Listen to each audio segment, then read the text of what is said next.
Estén siempre despiertos, pidiendo fuerza para mantenerse en pie ante el Hijo del Hombre. El Señor esté con ustedes.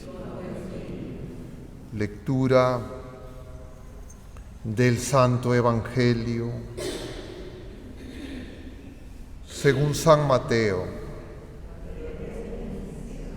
En aquel tiempo dijo Jesús a sus discípulos esta parábola: Se parecerá el reino de los cielos a 10 doncellas que tomaron sus lámparas y salieron a esperar al esposo. 5 de ellas eran necias y 5 eran sensatas. Las necias, al tomar las lámparas, se dejaron el aceite. En cambio, las sensatas se llevaron alcuzas de aceite con las lámparas. El esposo tardaba, les entró sueño a todas y se durmieron. A medianoche se oyó una voz: que llegue el esposo, salgan a recibir. Entonces se despertaron todas aquellas doncellas y se pusieron a preparar sus lámparas. Y las necias dijeron a las sensatas: Dennos un poco de vuestro aceite, que se nos apagan las lámparas. Pero las sensatas contestaron: Por si acaso no hay bastante para ustedes y nosotras, mejor es que vayan a la tienda y se lo compren. Mientras iban a comprarlo, llegó el esposo. Y las que estaban preparadas entraron con él al banquete de bodas y se cerró la puerta. Más tarde llegaron también las otras doncellas diciendo: Señor, Señor, ábrenos. Pero él les respondió: Les aseguro, no las conozco. Por tanto, velen, porque no saben el día ni la hora. Palabra del Señor.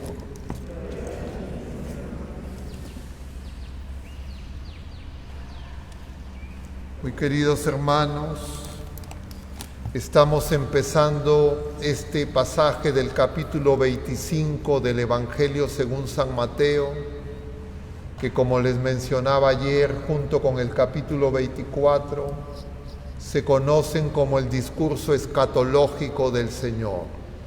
Es decir, el Señor nos habla de lo que ocurrirá al final de los tiempos, para la humanidad entera, al final de la vida de cada persona, y también está hablando de lo que va a ocurrir con el pueblo de la primera alianza y también con su propia vida, porque Él está en Jerusalén y ya va a entregar su vida en la cruz.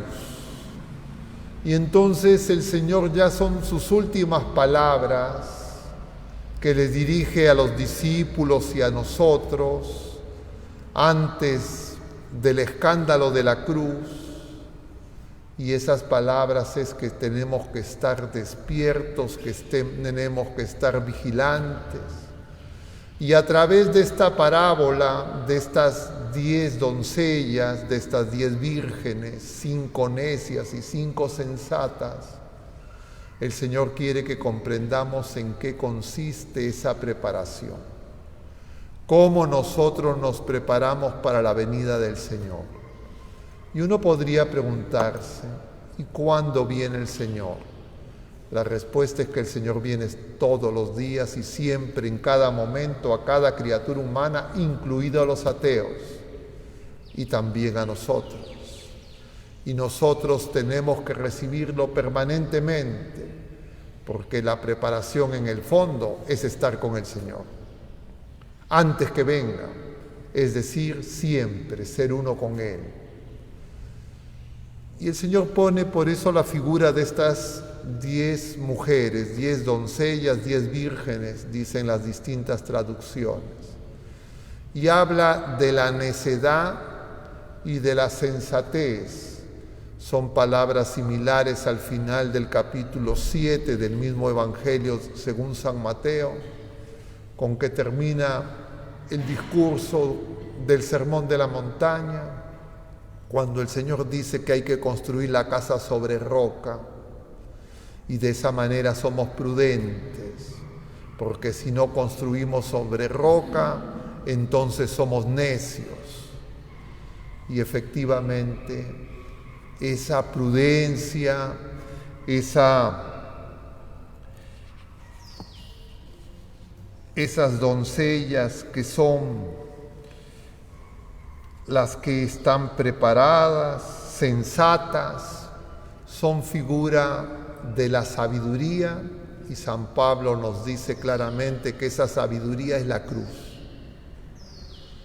pero que eso no es entendido por el mundo y es difícilmente entendido por nosotros, porque nosotros preferiríamos seguir a un Jesucristo sin cruz, y en realidad mucho de lo que le pedimos al Señor cuando nos acercamos a Él es para que en nuestras personas, en nuestras familias, no haya cruz.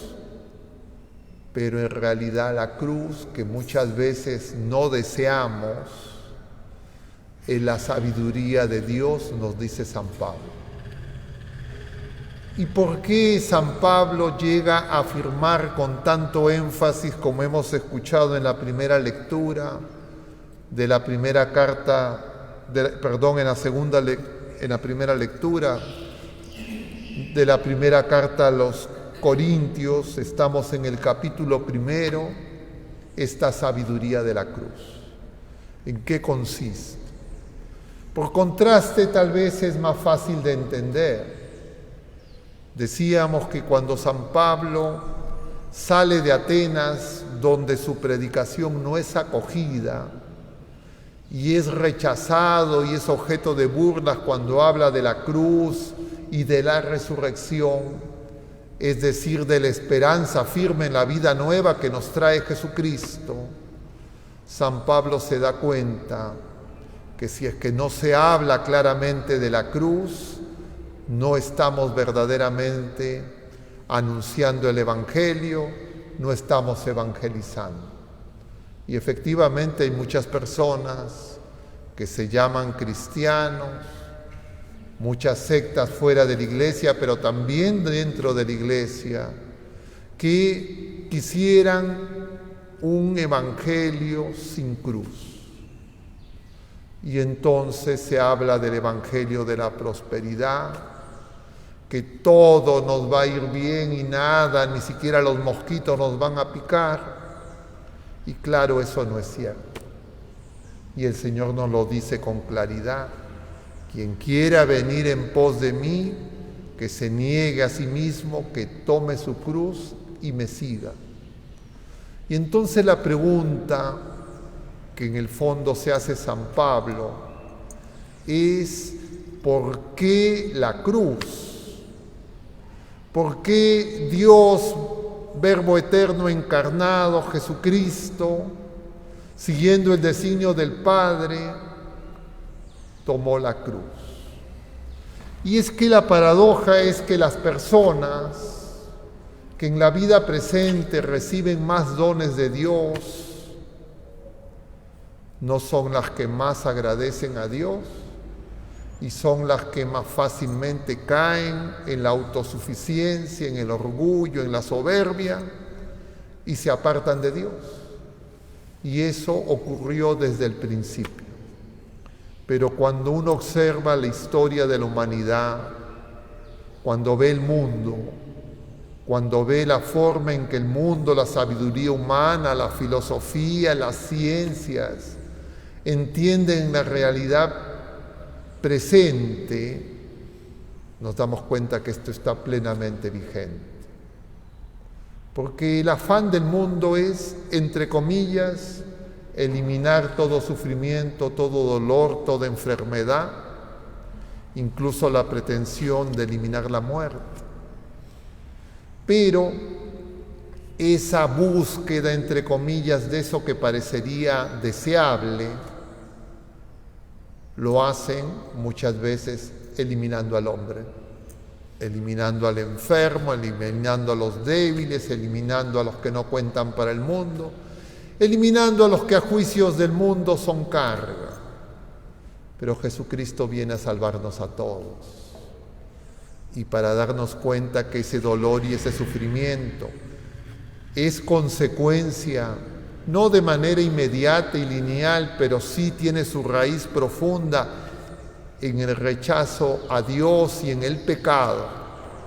Jesucristo, para asumir la redención, Él asume la cruz, Él asume las consecuencias de nuestro pecado y nos promete que nuestra cruz, que es medicina amarga, no será mayor que nuestras fuerzas. Pero eso desde la lógica humana es necedad, pero desde la lógica de Dios es sabiduría. Y entonces es común que personas que han recibido muchos dones, mucha inteligencia, mucho conocimiento de las ciencias, de las tecnologías, de las filosofías y conocimientos humanos, pero que tienen poca fe o no tienen fe, les resulta escandaloso. Hoy igual que ayer. Y entonces el Señor quiere que nosotros nos demos cuenta. Pero nos equivocaríamos también si la cruz es el dolor por el dolor, el sufrimiento por el sufrimiento, y entonces, como dice Nietzsche y otras visiones existencialistas, la visión cristiana sería una especie de una patología masoquista, que nosotros nos gustaría el dolor por el dolor, el sufrimiento por el sufrimiento. Y es que la cruz es la manifestación del amor, porque ese dolor que asume Jesucristo es lo que nos correspondería a nosotros y lo que le corresponde a las criaturas humanas cuando lejos de Dios se dejan llevar por sus propias, entre comillas, formas de arreglos humanos. Y eso se ve en todas partes y es la consecuencia de la justicia humana, entre comillas, de la forma de resolver los problemas humanos, en lo que siempre los más fuertes, los más poderosos, siempre van a buscar su beneficio y al final van a haber personas, seres humanos, criaturas humanas que sobran y estorban. Si es que alguien tiene duda, si es que alguien cree que lo que decimos es exagerado, basta mencionar lo que ocurre con esa sabiduría humana, entre comillas, y cómo en estos países avanzados, grandes desarrollos científicos y tecnológicos, donde entre comillas la justicia, el Estado de Derecho rigen, aprueban leyes para asesinar a los enfermos, para matar a los no nacidos, con una serie de argumentos enredados y confusos para querer justificar que lo que cuenta es la decisión de los más fuertes, de los que son útiles a criterio del mundo. Y cuando así ocurre, no es porque hay más amor, no es porque hay más misericordia, no es porque hay más fraternidad, sino porque hay más egoísmo, más orgullo, más soberbia, y entonces van a haber hermanos nuestros que nos estorban. Y eso no es patrimonio solo de algunas ideologías de las múltiples que existen, porque toda ideología es un engaño que busca entender y resolver los problemas temporales sin Jesucristo y sin Dios. Y solo hay un camino, solo hay una verdad, y es Jesucristo. Y cuando nuestros razonamientos, nuestros cálculos dejan de lado a Jesucristo y quieren, entre comillas, exaltar derechos y al humanismo y al hombre, el hombre se vuelve contra el mismo hombre como ya la experiencia de la historia lo muestra con total claridad. Pero, claro, muchas veces nosotros, heridos por el pecado y en nuestra ignorancia y en nuestra poca fe, podemos, entre comillas, hacer nuestros análisis muy sesudos, pero que finalmente llevarán a la conclusión de que lo único que importa soy yo y, entre comillas, a los más cercanos, pero incluso si es que la situación se hace desesperada, ni siquiera los más cercanos. Y eso es contrario no solo a la vida presente, a la vida temporal, sino eso nos puede impedir tener esas alcuzas, que es esa fe viva, esa firme esperanza, esa caridad ardiente. En una palabra, el fuego del amor de Dios, el Espíritu Santo, que es el que nos sostiene.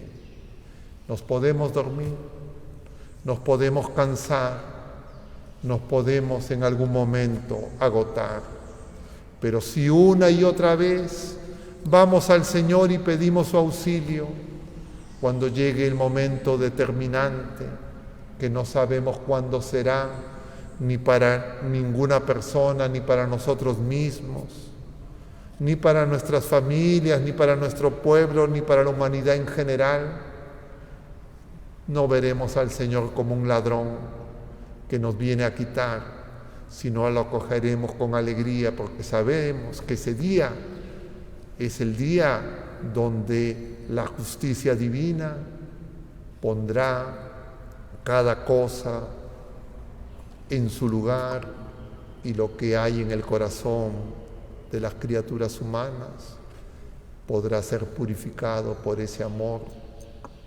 que el Señor viene a darnos.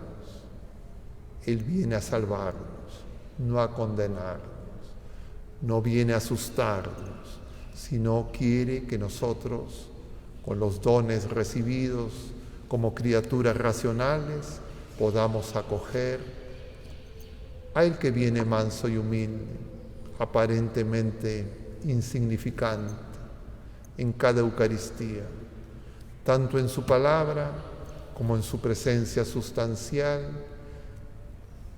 que se nos entrega totalmente para que nosotros, llenos de ese amor, iluminados por Cristo, podamos ser también luz en medio de este mundo que no lo conoce, en medio de nuestros familiares y amigos, y podamos sobrellevar cualquier circunstancia temporal que nos atemorice, que nos desanime, porque sabemos que en Cristo Jesús ya hemos vencido al mundo, ya hemos vencido al pecado, ya hemos vencido a la muerte, pero para participar de esa victoria necesitamos acogerlo a Él.